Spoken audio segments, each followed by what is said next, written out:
Хүмүүсийн амьдрал дээр сорилт гэдэг зүйл бол тулгарч байгаа маа гэж. Сорилт.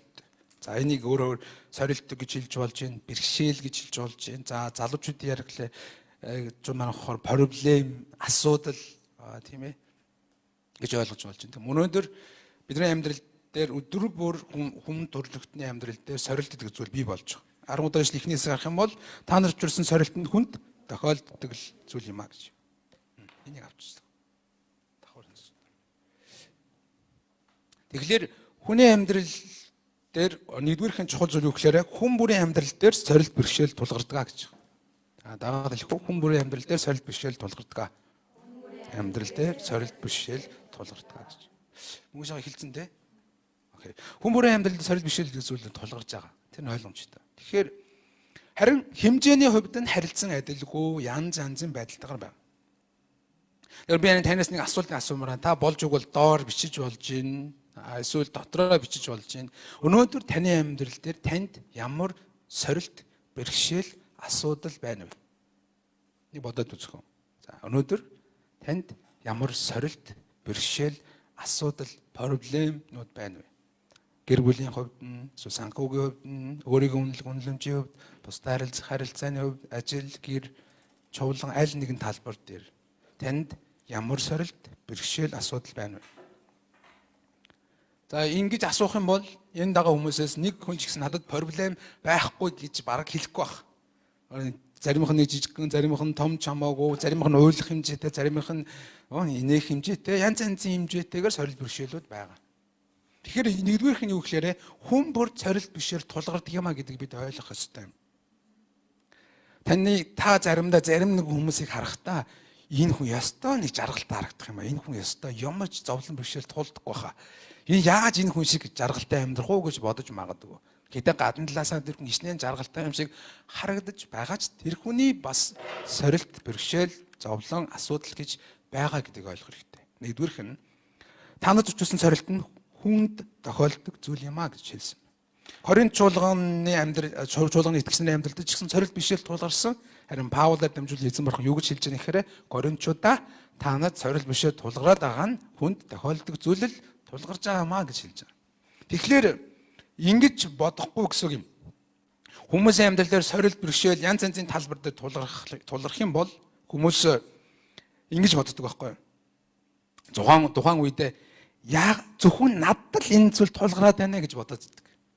Зөвхөн надад л энэ зүйл тулгараад ах шиг байна. Зөвхөн би л ингэж зовоод ах шиг байна. Зөвхөн би энийг шийдвэрлэх гээд ах шиг байна. Зөвхөн надад л ийм проблем байна. Яагаад ийм болоо? Гэхдээ энэ бодлыг авч хайх хэвээр нэг үгж хэлж ихээр хүнд тохиолдог л зүйл юм а гэж. Таны амьдрал дээр байгаа проблемууд, таны амьдрал дээр байгаа сорилт бэрхшээлүүд өөр нэгэн хүнд яг адилхан тохиолдож байгаа гэдгийг юуны төрөнд ойлгоорой. Юуны хүлээн аваарай. Тий. Надад ийм асуудал байна. Бас өөр хин нэгэн хүнд энэ асуудал бас байгаа. Инхээр эхний ээлжинд тайвширдаг байхгүй юу? Ягаад би ганцаараа зовхгүй байгаа учраас. Тэгэхээр дахин хэлье. Хүн бүрд сорилт бэрхшээл тулгардаг. Хүн бүрд сорилт бэрхшээл тулгардаг. Хүн тохиолдог зүйл надад тохиолдож байна гэдгээр нь хараарай. Зөвхөн танд ч биш. Зөвхөн онцгой нь та муудаа, онцгой нь таны амьдралд бүтлгүй байгаадаа танд тохиолдоод байгаа юм биш. Хүн тохиолдог зүйл танд, надад, бидэнд тохиолдож байна гэж. Үргэлжлүүл энэ чирээс бид нэг зүйлийг олж харах нь яагаад тэгвэл надад энэ тохиолдож байгаа юм бэ гэж олон хүмүүс боддог. За хүн тохиолддог байж болно. Гэтэ яагаад энэ надад юм бэ? Яагаад энэ доржид ганаад цэцгээд манай хүршээлд эсвэл өөр хүнд болж болохгүй гэж яагаад энэ сорилт бэрхшээл проблемээр надад тохиолдоод байгаа юм бэ? Яагаад гэж асууж. Гэтэ энэний хариулт нь юу гэхээр би өмнө тавг ярьжсэн Ким Донху гэдэг нэгэн пастор байдаг. Тэр пастор олон жил чуулганд үнэнчээр үйлчилсэн Солонгост нэр хүндтэй пастор. Бас тэр өөрийнхөө чуулганаа 4 том чуулган болон хувааж өөрөө тэтгэвртэй гарч исэн тийм нэр хүндтэй пастор. Маш энэ нэр хүндтэй эзний өмнө зөв хандлагатай амьдрах хүсдэг. Тэр пастор насныхаа тэтгэвртэй гарсныхаа эцэс торт хавдар туссан баг. Бүх насаараа эзэнд үйлчлээд эзний өмнө зөв үйлчлэл хичээж явж байгаад эцэстээ хорт хавдар тусч байгаа. Тэгээ асар их мөнгө санхүүгийн зарлага, сэтгэл зүйн зарлага дээр нь олон дахин хагалгаанд орж исэн. Тэр хүнд ийм асуулт байсан гинэ. Яагаад надад энэ тохиолдож байгаа юм бэ? бизнесний төлөө ингэж хичээнүүл явж байгаа. Яагаад надад хор тавдар тохиолдож байгаа юм болоо. Тэгэхэд эхний ээлж энэ хүн тайвширж байгаа нь энэ бол хүний амьдралд бас тохиолддог зүйл тулгарчжээ гэж тохиолдож байгаа. Гэтэ яагаад надад гэдэг асуултанд хариулж чадахгүй байж байгаад хожим нь ойлгосон ба. Яагаад надад тохиолдож байгаа юм? Нөгөө талаараа эзэн бурхан асуух шиг болсон гинэ. Тэгвэл яагаад чам тохиолдож болохгүй юм бэ гэж. Яагаад надад тохиолдож байгаа гэж асууж байгаа юм эсрэгээр нь яагаад надад тохиолдож болохгүй юм бэ гэж асуувал бид бүхэн юу гэж хариулах вэ? Ингэж бодох юм бол энэ нь тохиолдох л ёстой зүйл болж хувирж байна гэсэн үг байна. Тэгэхээр нэгдүгээрх нь хүн бүрийн амьдрал дээр сорилт биш тулгардаг гэдгийг харж нээлттэй байгаар. Миний амьдрал дээр байгаа эдгээр сорилтууд хүндэд тохиолддог л зүйл юм а гэж. Амен. Тэгээ сорилт бишэл гэдэг зүйл янз бүрийн шалтгаанаас ирж болно тийм үү? Таны гим нүглээс болсноос болж таны амьдрал сорилт бишэл ирж иж болно. Аль эсвэл өөр хүнээс болж ирж болно. Эсвэл ямар нэгэн хүнээс хамаарахгүйгээр байгалийн хүчин зүйл тэр дундаа корона ч юм уу тийм иймэрхүү ганцууд янз бүрийн зүйлсээр бол сорилт бишэл тулгарч болно. Янз бүрийн шалтгаанаар сорилт бишэл тулгарч байгаа ч хүн бүр тохиолддог л зүйл надад тохиолдож байна гэдсэн итгэлээр үнийг даван гараарай гэж. Бүгдээрээ дор бүрнээ ямар нэгэн сорилт тулгарч байгаагаа өөр өөртөө хариулт өгсөн бахаа гэж бодож байна. Хоёрдугаарх нь цааш нь харъя. Тохиолддог зүйл. Бурхан итгэмжтэй. Тэр та нарыг хэрчин хэтэрдэл соригдохыг зөвшөөрдөг. Амен. Энэ хоёр дахь нэгэн чухал зүйл юу гэхээр энэ сорилт гэдэг зүйл бол миний хэрэгс хэтэрсэн зүйл биш юм байна гэдэг явдал. Энийг бид ойлгох ёстой. Энэ сорилт бэрхшээл гэдэг зүйл бол хэр маань хэтэрсэн биш юм байна. Хүн болгоны хэр өөр өөр байгаа байхгүй юу? Хүн болгоны хэр өөр өөр байгаа. Тэгээ бурхан тэр хэрийг нь хэтрүүлэхгүйгээр хүн болгон сорилт бэрхшээлийг зөвшөөрж байгаамаа гэж хэлж байна. Тэгэхээр төвчөнд ярих юм бол энэ нь бүгдээрээ хинтээ хамаатай гэхлээр эзэн бурхантай хамаатай маа гэж. Бурхан итгэмжтэй гэдэг дээр үндэслээд энэ зүйлийг бурхан зөвшөөрчээ. Энэ сорилтыг бурхан зөвшөөрсөн бөгөөд энэ миний нэг бас нэг хэр маань хэтрээгүй гэдэг бол энийг би давж чадах сорилт бэрхшээл байна гэж ойлгож байна. Амен. Тожид хоёр дагаар хэлэх үү? Сорилт бэрхшээл бүр хэрэгс минь хэтрээгүй байна. Сорилт бэрхшээл бүр хэрэгс маань хэтрээгүй байна. Амен. Хүн болгоны амьдрал дээр сорилт ирж байгаа жишээ. Харилцан адилгүй байгаа сорилтууд нь бурханы итгэмжтэй байдлаар үндэслэж байгаа. Энэ нь итгэгч хүндчдэр, итгэж биш хүндчдэр аль алинд нь байгаа гэж харах хэрэгтэй. Бурхан итгэмжтэй учраас хэрн хитэртэл соригдохыг зөвшөөрдөггүй гэж. Библиэр маш олон түүхүүд байна. Тэр дундаа Новагийн үед дэлхийд хаяр гүр болоход Нова бүхийг хийх асуудалтай тулгарсан. Тэн чинь бараг жил хөвж амьдрах шаардлагатай болсон. Энэ бол маш том сорилт шүү дээ. Хэцүү. Завин дотор тэгж амьдрын зав 120 жилийн турш хийн гэдэг бол. Гэтэ энийг бурхан зөвхөн Нова гэдэг хүн л зөвшөөрсөн. Ягаад Новагийн хэр энэ хэмжээнд байж чадаж байгаа учраас. Бурхан Авраамыг олон жил хүлээлгэсэн. Хүүхд өгнө гэж 25 жил хүлээлгэсэн. Магадгүй энэ сорилт бэрхшээл надад тулгарсан бол би 10 жил яваа хийчих юм билүү. Би 5 жил болоо болчихж байсан билүү. Гэтэ Авраам гэдэг хүн 25 жил хүлээлгэсэн бурхан түүний хэр хэмжээнд нь. Тэгээд түүнийг хүүтэй болсныхан дараа хүүгээ яагараа дахил болон өргөөрэй гэж хэлдэг. Яагаад вэ? Тэр хэмжээнд үнийг хүлээн авч чадах учраас. Одоо зарим нэгэн хүн энийг сонсоод хүүгээ ганц хүүхдээ 25 жил хүлээж олсон хүүхдээ яаж дахил болон өргөх юм бэ гэж сэтгэлээр унана шүү дээ. Харин Нова Авраамын хувьд энэ сорилт нь чадхаар байсан. Йосеф байгаа. Йосеф эзэн бурхан удирдах болно гэсэн зүүдий өгдөг гэсэн энэ түүний амьдрал тэгээд рүү яваад мандан бадарч хагаад унаад идэв. Гэтэ энэ зүйлийг бурхан Йосеф л зөвшөөрсөн. Яагаад тэр хэмжээнийг даван гарч байгаа учраас. Давидэд байна. Давид хаан болж тослогоо авсан.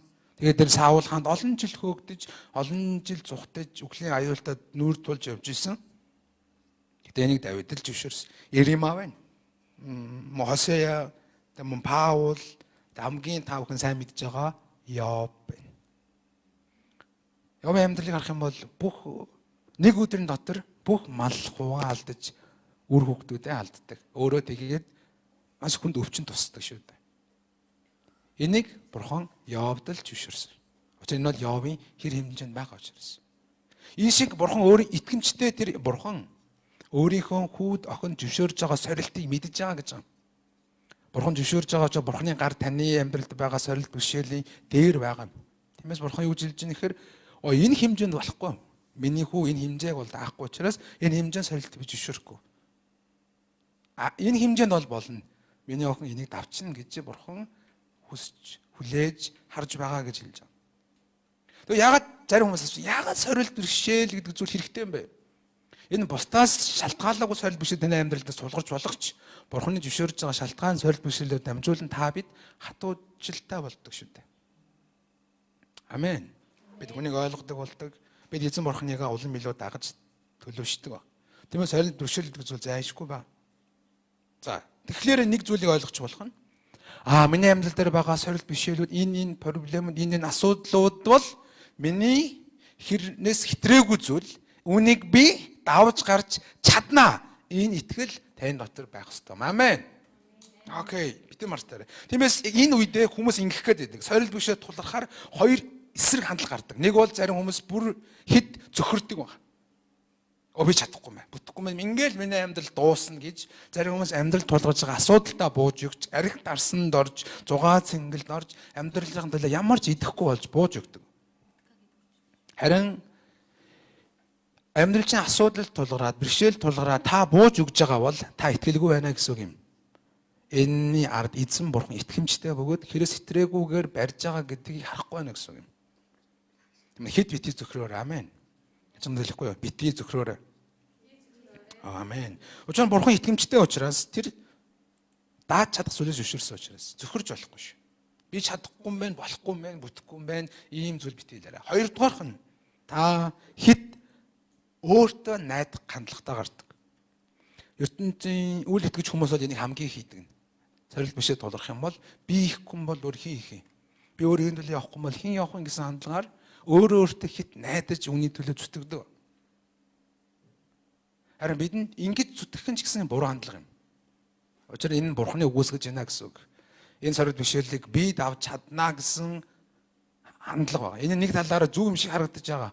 Боловч нөгөө талаар Бурханы үүрэг роолыг үгүйсгэж байна гэсэн үг юм. Учир нь хүний өөрийн шийдвэрлэж чадахгүй сорилт бишээлүүд гэж бас байгаад байна. Тиймээс эзэн Бурхан надад туслах үедээ эзэн Бурханы итгэмжтэй мотор надад байгаа үедээ энэ сорилт бишээлийг би даван гарч чаднаа гэсэн тийм итгэл бидний дотор байх ёстой. Амен. Энэ үнэхээр чухал шүү. ертөнцийн хүмүүс бүгдээрээ өөрийнхөө хүчин найдаж байгаа. Харин бид тэгж болохгүй шүү. Үргэлж бидний дотор Бурханы тусламж, Бурханы итгэмжтэй байдал, Бурханы ариун моторгийг хүлээсэн, найдсан, түнд итгэсэн итгэл байх ёстой. Тэгэхээр бид өөрсдөө юу ч хийхгүй гэсэн үг биш шүү дээ. Зүгээр би түнд найдсан найдлаар асуул бэрхшээлийн төлөө давахын төлөө урагшилна гэсэн үг байна. За би 2-3 хандлага хэлсэн. Хэд цөхрөхгүй, хэд өөртөө найдаж болохгүй шүү. Сорилт бэрхшээл гэдэг зүйл миний хэрэгс хэтрээгүй зүйл. Амен. Тэгэхээр бүгдээр дотроо нэг ингэ хэлэхгүй юм. Дотроо та бүхэн өөрөөсөө нэг хариулт өгсөн байгаа шүү. Надад ийм юм бэрхшээлүүд байна гэж. Яг тэр бэрхшээл рүү хаантаа хэлэх хэрэгтэй одоо. Би энэ бэрхшээлийг даван гарч чадна. Хэлж гинөө. Дотроо. Манай дотроо хэлж гинөө. Зүүмийнхаа лавийнхаа хэлнэ шүү. Энэ бэрхшээлийг даван гарч чадна. Яагаад вэ? Хүмүүр тохиолддог зүйл. Энэ миний хэрэгс итрээгүй зүйл. Учир нь Бурхан юутай учраас итгэмжтэй учраас. Энэ айдаранд итгэхээр энэ бол бидний эзэн Бурхан шүү дээ. Тэр бидэнд байгаа учраас. Окей. Харин гурав дахь зүйл нь тэр харин дааж гарахын тулд сорилттой хамт мөн гарцэгч буй болгоно. Амен. Бурхан итгэмжтэй учраас сорилттой хамт юуг бий болгодог нэ? Гарцэгч буй болгодог. Бурхан сорилтыг даван гараасай гэж хүсдэг юм а гэж хэлж байгаа. Нэгэн ийм зүйлэл байдаг л да. Нэг хүн голд завьтайгаа хөвөөд явж шиг л дээ. Хөвөөд явж байгаа нэг нарийнхан хавцлаар орж явж. Урд нь нэг том хад байсан байна. Я Бурханаас гуйсан. Бурхан минь ээ би ингээ хөө явж байна. Урд маань том хад харагдаж байна. Та энэ хадыг зайлуулж өгөөч гэж. Харин Бурхан зүрэл асууж байна л дээ. За би энэ хадыг зайлуулах уу эсвэл усыг чинь нэмэх үү гэж. Бурханы асуусан асуултын зорилго нь юу гэх юм бэ гэхээр усыг нэмэх ил хүсэж байгаа юм. Учир нь усыг нэмвэл яг тэр хадтай энэ зэрэгцгийж дараагийн цаадуудыг өлөхөн даваа гарна шүү дээ. Үүний адилаар Бурхан биднийг урд байгаа сорилтыг нь аваад хаяхаас илүүгээр энэ сорилтыг зүгээр л өлөхөн даваа гарчдаг хүн болоосоо гэж илүү хүсдэг гэсэн юм. Өнөөдөр таны амьдралд ямар нэгэн асуудал бэрхшээл байгаа бол Бурхан дараагийн удаа ийм асуулт тулгархангууд наадах чинь наач амархан өмнө ингэж ийсэн. Ингээд даваа гарах ийм төлөвшөлтэй хүн байгаасаа гэж Бурхан хүсэж байгаа байхгүй. Тийм учраас бүгдээрээ энэнийг би давах ёстой юм байна. Харин энэнийг давах гарцыг нь эзэн бас би болгож байгаа юм байна гэсэн итгэлтэй. Гурав дахь зүйл нь юу гэхээр сорилт бүр гарцтай байдаг. Тагаалх уу? Сорилт бүр гарцтай байдаг. Амен. Энийг сонсож байгаа хүмүүс бол алга ташаад ингээд өсрөх хэрэгтэй юм аа юм шиг. Сорилт бүр гарцтай байдаг юм аа. Энэ үгийг ч гэсэн би өөртөө баян хэлж байгаа. Сорилт бүр гарцтай юм. Яагаад тэр юм? Эзэн итгэмжтэй учраас л тэр. Эзэн Бурхан итгэмжтэй учраас миний амьдралд тулгарч байгаа сорилт нь хэрэгс нь хэтрээгүй бөгөөд энэний ард гарц байгаа юм. Зайшгүй давах гарц байгаа юм. Тэгвэл итгэгч хүмүүсийн хувьд ертөнцийн хүмүүс зөвхөрч магадгүйгээр өөртөө итгэн урагшилж байгаа бол бид итгэлийн хүмүүс эзэн Бурханд найдвартайгаар урагшилдаг хүмүүс байхгүй. Бидэд харьцангуй хөнгөн байгаа энэ тулаан. Тэгэхээр сорилт бүр гарц байгаа гэдгийг байн бодоорой. Эзэн энэ хүү гарцыг бидэнд зайшгүй холно. Харин бидний үүрэг нь юу юм бэ? Тэрхүү гарцыг л олох явдал. Эзэн Бурханаас тэрхүү гарцыг хаана байгааг нь асууж, эзэн Бурханаас итгэлээрээ урагшлах явдал юм. Ноагийн үед үер болох үед гарц нь байсан бэхээр зай байсан. Хүмүүс өгч хахад Ноагийн тэрхүү зай бүхээхээр аврагдчихсан. Авраам хүүгээ дахил олон өргөөрэй гэж хэлэх үед гарц нь байсан бэхээр тэнд уулан дээр хуц байсан. Хүүгийн орон дээр хуцыг дахил олон өргөсөн гарц байсан. Йосеф тэр шоронд ороод амьдрал нь хүнд хэц болж байгаа түнд гарц байсан тэр зүүдийг тайлбарладаг байсан. Гарц зайшгүй байгаа юм. Яков ах нь 400 гаруй цэрэгтэй дагуулan ирэх үед тэр маргааш үхэх шахаж байгаа түнд гарц байсан тэрээр Бурхан Тэнгэр элчтэй үр цайртал барилдсан байсан. Тэгвэл сорилтуудад эзэн Бурхан гарцыг бий болгож өгч ирсэн байна. Давидэд ч адилхан, Иремад, Хосея ч адил, Паул ч адил Йовын хувьд гарц нь байсан тэр итгэмжтэй байсныхаа үр дүнд тэрээр ерөөлийг авсан тэр хүн гарц байсан. Энэ мэтчлэн Библиэд тулгарч байгаа хүмүүсийн амьдрал дээр гарцууд байгаа. Гэтэ бидний хувьд хизээж хэдий цаг үедж огтхон шийдвэрлэж чадахгүй байсан нэг том сорилт бэрхшээл байсан нь загалмай гим нүглийн үр дүнд там руу орох явдал байсан. Гим нүглийн асуудал, үхвэлийн асуудал, хоёр туглын асуудал бид хизээж шийдэж чадахгүйсэн. Энд гарц байгаагүй.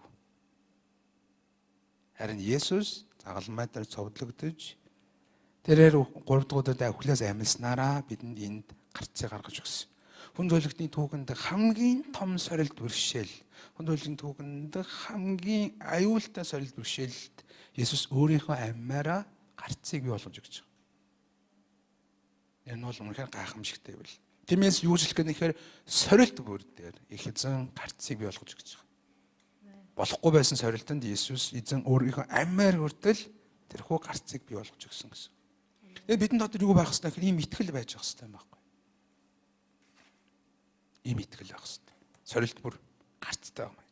Эзэн ихтэй загалмайгаар дамжуулан бид мөнхөө ус руу орох гарцыг гаргаж өгсөн шүү дээ. Гэтэ үүнээс гадна жижиг сорилтууд дээр эзэн Бурхан надаар дамжуулан тэр гарцыг бий болгож өгдөг бол эзэн Бурхан бас өөрөө хийдэг гарц гэж байгаа.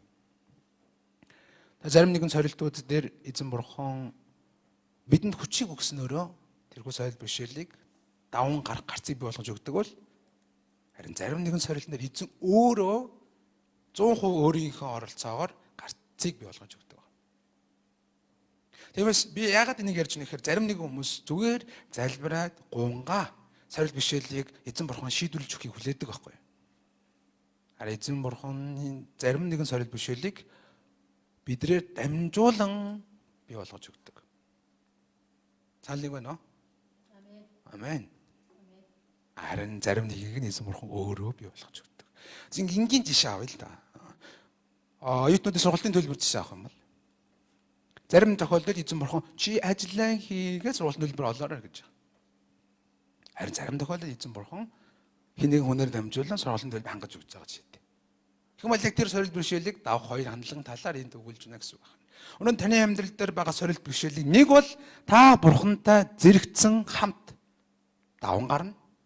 Нэг бол эзэн бурхан өөрийнхөө бүрэн оролцоотойгоор энийг шийдвэрлэж өгөх бол.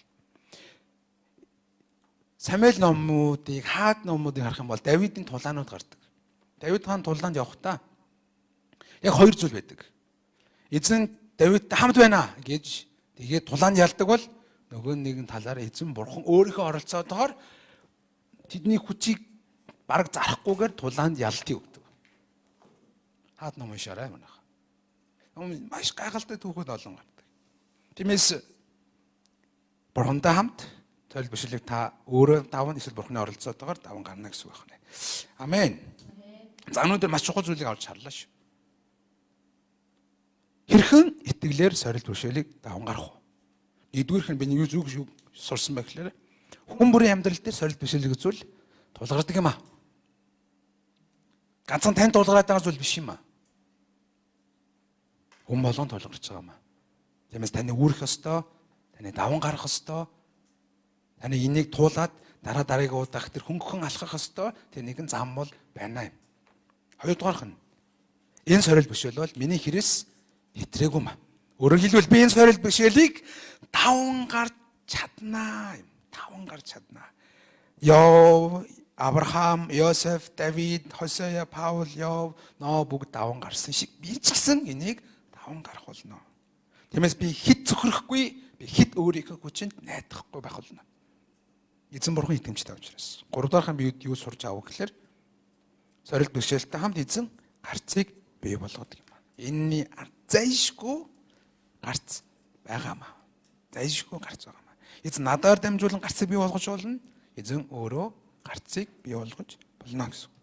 Харин бидний амьдралд тулгарч ирсэн хамгийн том сорил бэрхшээл болох хоёр дахь үгэл мөнхийн шийтгэлийг эзэн Есүс өөрийнхөө амиар даван гарсан юм аа. Амен. 13 дахь ишлэгийг дахиад хамтдаа уншъя. 1-р Коринт ном 10-13. Уншлаа 3 Та нарт учирсан сорилт нь хүнд тохиолддог зүйл. Бурхан итгэмжтэй. Тэр та нарыг хэрчин хитрэлдэл соригдохыг зөвшөөрдөггүй. Харин дааж гарахын тулд сорилттой хамт мөн гарцыгч буй болгоно. Амен. Тиймээс цаг үе хэцүү байгаа энэ үед таксины мөнгө ч гэсэн нэмэгдэж байгаа энэ үед коронавигоос болоод хүн болгоны ажил дөрвөл гэр ахуй хэцүү байгаа энэ цаг үед энэ үгээр итгэлээр урагшлаарай гэж хэлмээр. Таны амьдралаар өвчин, гэр бүлийн асуудал, янз бүрийн бэрхшээлүүд байгаа бол энэ үгээр өөрийгөө зоригжуулаарай. Энэ үгийг дахин чэйжлэж өөртөө хэлээрэй. Хэцүү үед яг тесрэл алдрах гад байгаа үедээ байнга энэ үгийг бодоор. Эзээ та ингэж хэлсэн учраас би танд итгэж байна, би танд найдаж байна. Надтай хамт байгаарай. Надад урам зориг хүчийг өгөөрэй гэж энэ үгээр өөрийгөө урагшлуулсан сорил бэрхшээл болгоныг даван гарахыг хүсэж байна. Өнөөдөр хамтдаа хэсэг зур залбирцгаая. Эзэн надад хүчийг өгөөч. Халелуя эзэн минь өнөөдөр энэ зүйлд эзэн сүнхийхээ төлөө залбирч. Тимүх эзэн тавиад залбирч. Амен. Чуулган бүгдээ хатас.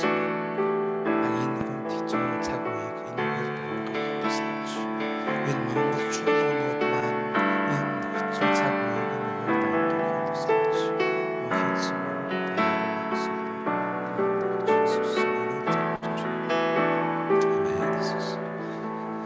Эзэн бид сонсон үгийнхаа төлөө таны өмнө ирж байна. Тийм ээ. Эзэн минь чуулганы бүхэл итгэлийн ахын дүүс яг энэ үгийг өдөр бүр зүрх сэтгэлдээ сэлж амьдралд нь тулгарч байгаа сорилт бэрхшээл энэ үгээр даван гаргахад туслаач. Эзэн минь Монгол чуулган, Монгол ард түмэн маань ч гэсэн энэ үгээр өөрсдийн итгэлийг зоригжуулах тэр ивэлийг өгөөч юм гооч байна. Бүхэл сорилт нэг бүр. Надад уучлсан сорилт нэг бүр миний даван гарч чадах сорилт бөгөөд. Эзэн итгэмжтэй учраас тэр надад гарцыг бас бий болгох болно гэсэн итгэлтэйгээр, урам зоригтойгоор, найдвартайгаар танд итгэж амьдралд нь тулгарч байгаа өвчний, гэр бүлийн, санхүүгийн бүхэл сорилтны бүрийг энэ үгээр даван гаргахад нь туслаарай гэж эзэн. Ариун сүнс минь бидний дотор ажиллаж. Үнэхээр сорилтын итгэлээр даван гардаг бид бүхэн болгож өрөөж өгөөрэй. Есүсийн нэрээр залбирч байна. Амен.